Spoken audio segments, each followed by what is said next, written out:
Eu percebo que as pessoas, quando vão no garden também, elas têm uma dificuldade em entender as plantas que são perenes e as plantas que são anuais, né? Muitas vezes leva uma planta anual para casa e espera que ela viva para sempre. Só que aquela planta já tem data de validade marcada no DNA dela. E não tem que ser fácil. Você pode cultivar com todo amor e carinho, a rega certa, adubação, etc. Se a planta está programada para morrer, vai morrer.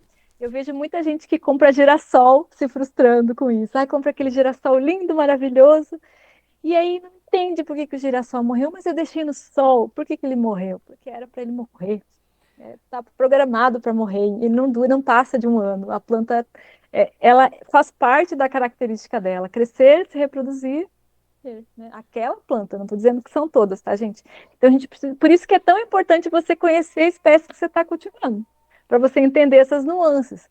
Muitas espécies de pimenteiras que vêm nos garden centers, não que elas sejam anuais, mas elas se comportam como anuais, porque elas foram selecionadas para frutificar tudo de uma vez, né? De uma forma abundante, digamos assim, e aquilo desgasta muito a planta. Uma planta que na natureza ou uma cultivar perene, por exemplo, ia largar uma pimenta aqui, uma pimenta ali, outra pimenta lá, né? Um pouquinho por semana, de repente ela é levada por uma seleção genética, por um melhoramento, a formar um buquê de pimentas.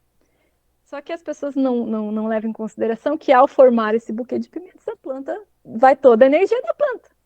E muitas vezes depois disso ela acaba morrendo. Então, muitas vezes a pimenteira de garden, de floricultura, que é aquela toda cheia de pimenta coloridinha e tal, aquilo ali consome muita energia da planta. Se você não fizer um raleio que acaba deixando a planta feia e tendo todo o cuidado ali de como cultivar uma pimenteira adequadamente, se você não fizer isso, aquela planta que, mesmo estando no DNA dela que ela é perene, acaba se comportando como um anual, porque ela foi, digamos assim, selecionada para isso, né?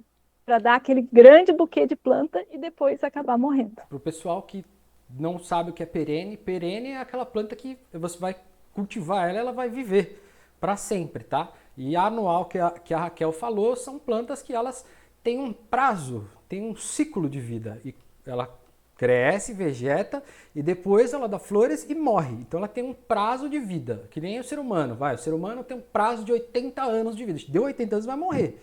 Agora, sei lá, um alienígena pode ser perene, pode viver eternamente, né? Não sei. Eu gosto de separar assim que as plantas anuais são aquelas que o ciclo delas é em um ano ou menos, né? Pode ser em até um ano ou menos que isso. Tem planta que o ciclo é 3 meses e deu, acabou, morreu, né? Aí tem as bianuais, que são aquelas que vivem 2 anos, e tem as perenes, que daí é mais de 2 anos a gente considera que a planta é perene, né? Ela pereniza. Tem plantas que vivem 3, 4 anos, tem plantas que vivem centenas de anos aí, né?